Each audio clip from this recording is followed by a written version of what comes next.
Hello students, आज हम माई maths class 10th में चैप्टर 6 का ट्रायंगल पार्ट 2 आगे बढ़ाएंगे।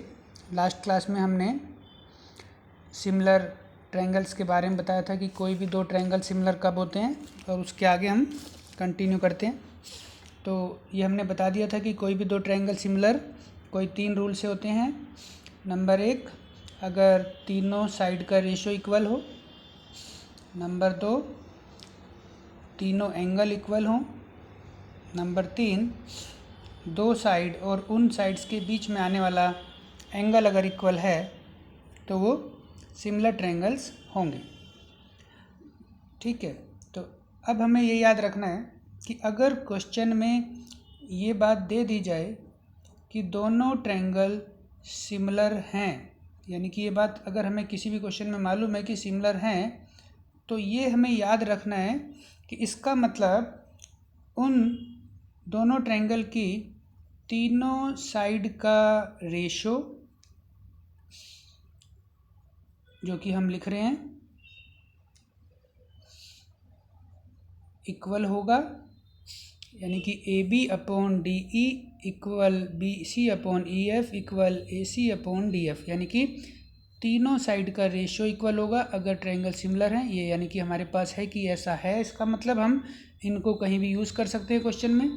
और साथ में हमें उनके कोरस्पोंडिंग एंगल जो हैं AD,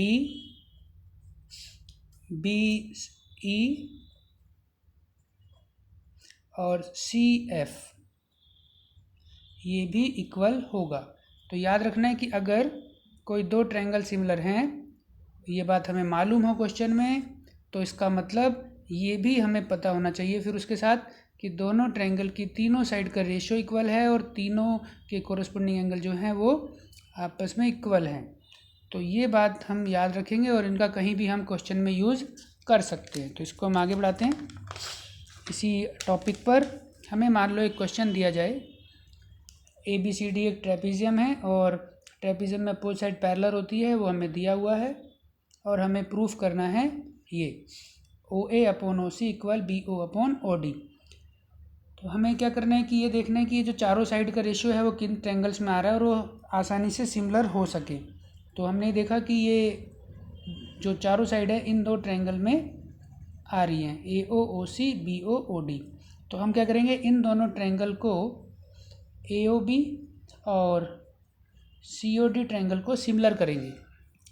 उससे क्या होगा, सिमिलर ट्रायंगल होने के बाद हमें मालूम है, अभी बताया मैंने, कि साइड्स का रेशो इक्वल हो जाता है। तो हम अब इनको सिमिलर कर रहे हैं। सिमिलर करने के लिए कोई भी 3 में से एक रूल लगाना है। जैसे इधर 1 इधर 2, हम ये 1 और 2 एंगल को इक्वल लिख सकते हैं। क्यों लिख सकते हैं? क्योंकि ये दोनों लाइंस पैरेलल हैं और ये ऐसे जेड बन रहा है, तो इसका मतलब ये अल्टरनेट इंटीरियर एंगल हैं, इक्वल होते हैं। और इसी साइड से सेम 3 और 4, तो ये भी यहाँ पे जेड बन रहा है क्योंकि दोनों लाइंस पैरेलल है। 3 = 4, तो ये भी हमारा अल्टरनेट इंटीरियर एंगल है। किसी भी दो ट्रायंगल में अगर दो एंगल इक्वल हो जाएँ तो तीसरे की ज़रूरत नहीं पड़ेगी, क्योंकि वो तीसरा एंगल से प्रॉपर्टी से बराबर ही होता है। तो सिर्फ 2 से ही हम सिमिलर कर सकते हैं। और सिमिलर होने के बाद, जैसे कि मैंने बताया कि अगर दो ट्रायंगल सिमिलर हो जाएं तो उनकी साइड्स का रेशो इक्वल लिख सकते हो। तो हम क्या करेंगे, इनकी कॉरस्पॉन्डिंग साइड का रेशो इक्वल लिखा जाएगा डायरेक्ट, और हमारा आंसर हो जाएगा CPST, मतलब corresponding parts of similar triangles. एक होता था CPCT जो कि कॉन्ग्रुएंट ट्रायंगल के बाद लिखते थे, ये सिमिलर के बाद लिखते हैं, तो CPSTS मतलब सिमिलर। तो हमारा ये क्वेश्चन हो जाता है। इसी के जैसे हम एक न्यूमेरिकल क्वेश्चन करके दिखाते हैं जो कि इसी के जैसा है। अब की बार इसमें वैल्यू डाल दी है। तो हमने ये तो बता ही दिया है कि दोनों ट्रायंगल सिमिलर हो गए हैं, पीछे हमने कर लिया है एंगल से। और जब सिमिलर हो गया तो इनकी साइड्स का रेशो AOOC और BOOD हो जाता है CPST से। ये हम पीछे प्रूफ कर चुके हैं, सेम क्वेश्चन है, इसमें वैल्यू चेंज हो गई है सिर्फ। और जब हमने सिमिलर किया और रेशो इक्वल में लिखा तो इनकी वैल्यूज़ आ जाएंगी। ये हमारा AO4 है, OC हमारा x-4 और ये हमारा x-3 और ये हमारा 3x-19। तो हमने पहले सिमिलर किया तो उनका साइड का रेशो हमने लिख लिया इक्वल में, और उसके बाद हमने इनकी वैल्यू डाल के सॉल्व करेंगे। तो क्रॉस सॉल्व करते हैं 4 से इन दोनों को, 4 3 जा 12x और 19 से किया 76, और ये दोनों आपस में मल्टीप्लाई होंगे तो क्या आ जाएगा, x² minus 3x minus 4x plus 12। इसको कैलकुलेट करते हैं, x² माइनस 3x ये हो गए माइनस 7x प्लस 12, इन दोनों को इक्वल से इधर ले जाते हैं, साइन चेंज, x² x वाले सॉल्व हो जाएंगे 7 और 12 19, और ये हो जाएंगे हमारे प्लस के 88।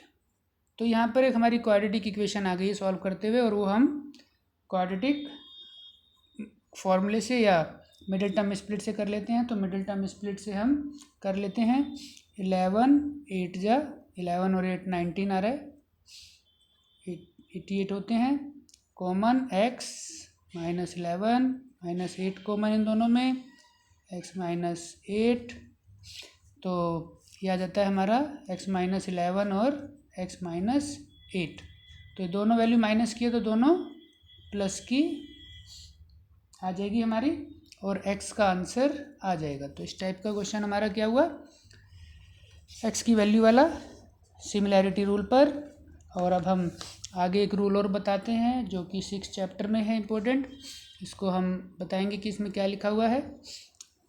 इसमें है the ratio of the areas of 2 similar triangles, यानी कि दोनों ट्रायंगल सिमिलर दिए हुए हैं यहाँ पर, और बोला जा रहा है कि उनके एरिया का रेशो, यानी कि area ABC upon area DEF, area का रेशो अपोन में आ गया, दोनों के एरिया का रेशो इक्वल है किसके, the ratio of their corresponding sides, corresponding side मतलब इधर से AB तो उधर से DE, AB और DE का स्क्वायर, या कोई और भी ले सकते हैं हम, नीचे वाली दोनों BC EF, या तीसरी एक और कोरस्पॉन्डिंग साइड, क्योंकि तीनों लिख सकते हो अगर चाहो तो। इसमें तीसरी आ गई हमारे पास AC और DF। तो इसका मतलब ये हुआ जो हमने पढ़ा है कि दोनों ट्रायंगल अगर सिमिलर हैं तो उनके एरिया का रेशो इक्वल होगा उनकी कोरस्पॉन्डिंग साइड के स्क्वायर के। तो तीनों में से कोई भी हो सकती है, तो इसका मतलब ये हमें रूल याद रखना है, एक तरह का ये रूल है, और इसी पर हम एक क्वेश्चन करेंगे। इस रूल को हमेशा याद रखना है कि ऐसा होता है। इस पर हमने एक न्यूमेरिकल क्वेश्चन लिया, इसमें हमारे पास दिया हुआ है कि दोनों ट्रायंगल कैसे हैं, सिमिलर।